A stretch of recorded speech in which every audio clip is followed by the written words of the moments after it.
Chapter 19, Summary and Review by Raymond Rivera. Security Standards and Goals. Some security standards that would follow in this would be International Organization for Standardization, National Institute of Standards and Technology, and Health Insurance Probability and Accountability Act. Always try to plan out your security plan for implementation. First plan, then do, study, act, and then do so again if you're retarded.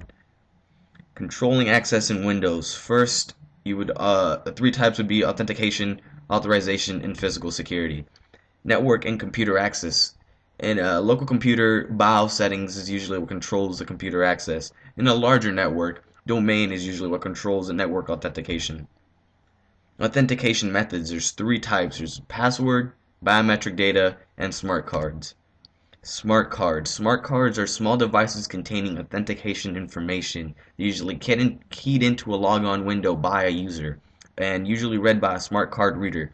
They used in two-factor authentication, acts as a token verification of smart cards. Some examples of these would be key fob, credit card, small cards with magnetic strips, and smart cards plugged directly into a USB port. Blurry picture of a man is apparently an example of a smart card. More examples of a smart card. Biometric data. It validates a person's physical body by iris or facial features, also fingerprint. Some disadvantages to this would be danger of false negatives or false positives. Also must decide input data fault tolerance limit. Some examples of biometric technology. Control-Delete makes logging on more secure. Forgotten passwords. When a user loses a password, the person to go to or account would be the administrator so they can restart the password.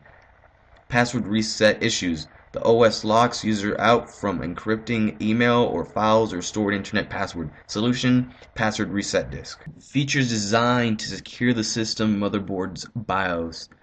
Power on passwords, drive lock, passwords protection, trusted module chip or a TMP chip, intrusion detection, and BIOS sector protection for the hard drive. Creating a password reset disk. Open the user account's Windows and control panel, then and for Vista, click create a password reset disk, and then for XP, click prevent a forgotten password. On the left is a power on password, which uses the computer's BIOS. On the right is a drive lock password, which is usually for hard drives. Authenticating users for larger networks. Users' accounts and passwords sent over the network when authenticating. The user must be encrypted. Encryption protocols. There's CHAP, Challenge Handshake Authentication Protocol, and Kerberos, Windows Vista /XP default. This is not CHAP. This is an example of Microsoft Password Checker window. Computer user classifications. Windows rights or privileges. Privileges are tasks an account is allowed to do in the system. Some examples of Vista user accounts would be administrator account, standard account, and guest accounts. Some examples for Windows XP accounts would be administrator account, guest account, limited account, power user account, and backup operator. Here's a little fun fact. Permissions are assigned to data, meaning that they allow accounts to the data. Data classifications. Permissions assigned to folder and files. Data classifications are applied to security. They put data into categories, decide category securities, and guidelines. Guidelines would be must follow security policies. Data folder must have an owner. Based on organization security needs, document access to protect data integrity, protect backup data as well. Data classification in Windows. Individual users' private data would be for Vista, Drive C user folder. For XP, it would be Drive C documents and settings folder. Vista's shared folders and files would be Drive C users public folder. Folders created on Drive. Assign share permissions to that folder, subfolder, files. Allow all users access or only certain users groups. Assign permissions according to who can view change content. Windows Vista steps to share a file or folder. 1. Windows Explorer, right-click folder/file to share, select share.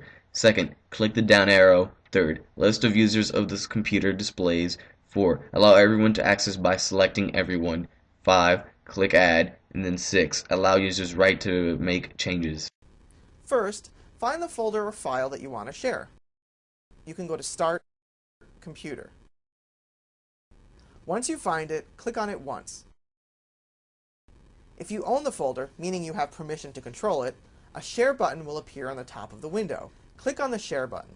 You can also right-click on the file or folder you want to share and click Share in the drop-down menu. A window will appear.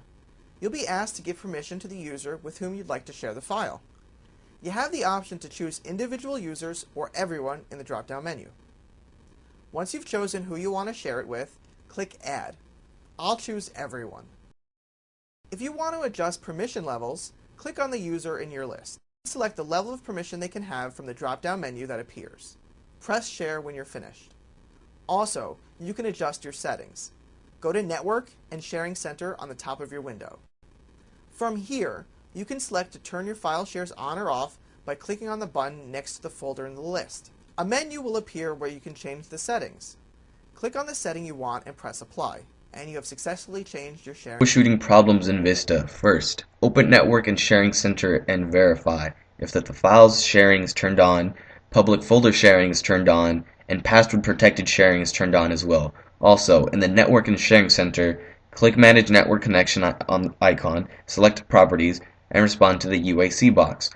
After that, verify that the files and printer sharing for Microsoft Networks is checked. At Windows XP steps to share a file or folder. First, in Windows Explorer, right-click a folder. Second, select Sharing and Security from the shortcut menu. Third, click if you understand the security risks but want to share files without running the wizard. Click here. 4. Enable file sharing dialog box appears. 5. Select Just Share the folder and click OK. 6. Sharing tab on Properties box now has to share this file on this network. Checked box OK.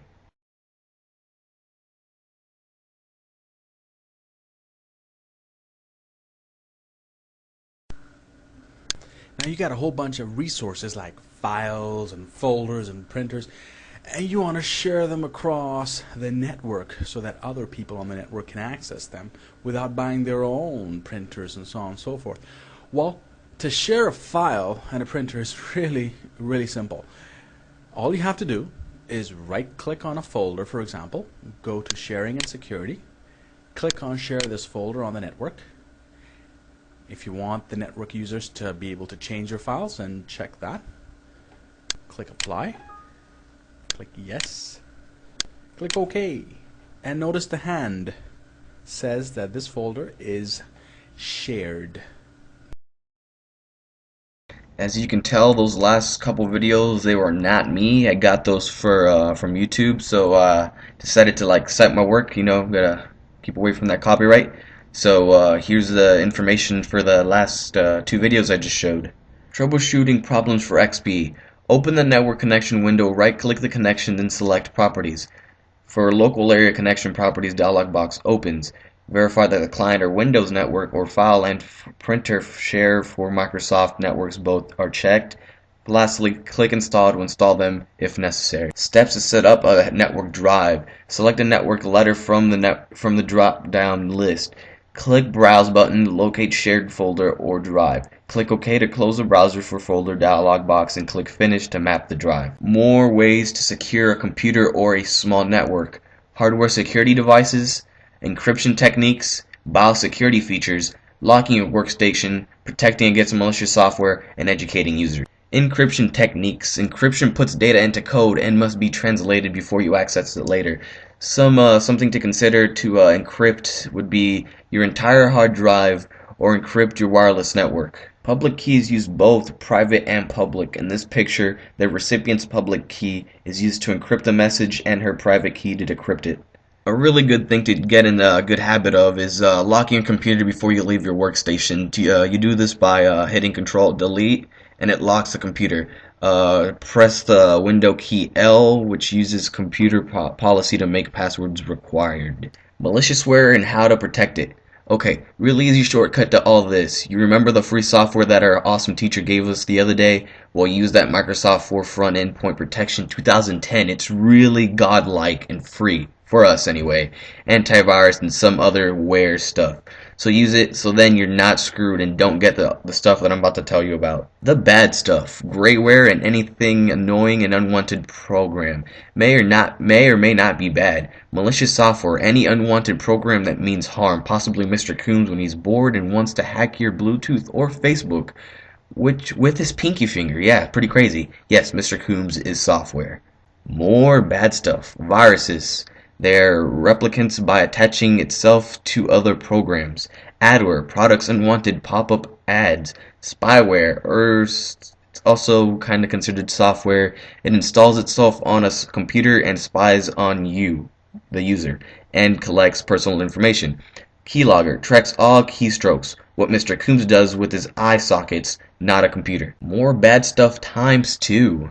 Worm programming copies itself throughout a network for the internet without a host program. Browser hijacker, homepage hijacker. What Jacob is but instead he's a home hijacker. No page in that. Changes a home page and other browser settings. Spam. Junk mail user does not want, does not ask for, and gets it the user anyway. Virus hoax, an email hoax. Tempting users to forward it to everyone, clogs up an email system like a toilet, and may delete critical Windows system files. And more information about bad stuff. Phishing, not like fish phishing. Sender scans users in responding with personal data. Scan email used by scam artists to lure users into scam schemes. Logic bomb, not like a boom bomb, but like a shoot I just screwed up my computer bomb. It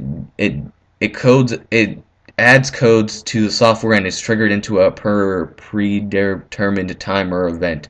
Trojan, like one brand of the one thing I can't talk about in school, horse, does not need to host program to work. Usually substitutes itself for a legitimate program, may install a backdoor. The pictures of the bad stuff. On the left is adware, on the right is a browser hijacker.